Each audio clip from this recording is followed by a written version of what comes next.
Assalamualaikum warahmatullahi wabarakatuh.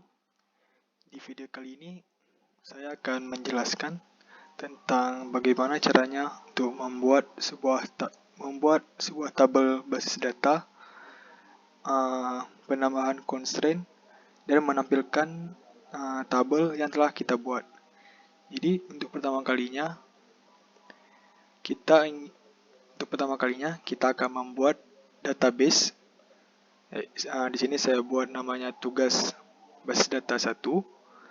Lalu kita akan menjalankan perintah use tugas BD1 untuk menggunakan basis data yang telah kita buat tadi. Setelah itu kita buat masing-masing tabel, yaitu yang pertama tabel member, kolomnya terdiri dari ID member, nama member, alamat, instansi, email, password, nomor telepon, dan di tabel ini primary key-nya ialah ID member.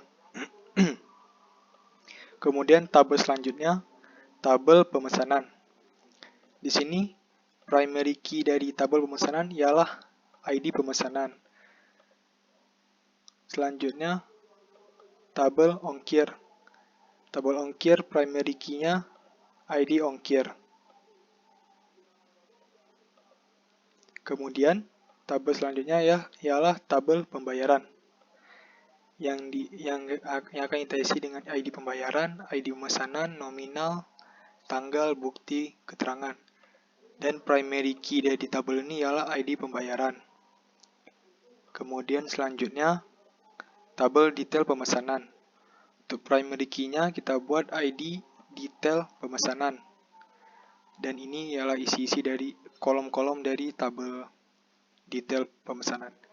Kemudian untuk tabel terakhir yaitu tabel makanan dengan primary key ID makanan, dan ini adalah kolom-kolom dari tabel makanan.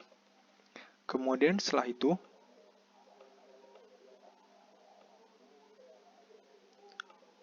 ini adalah versi yang benarnya, karena yang sebelumnya ini ada error. Kemudian setelah itu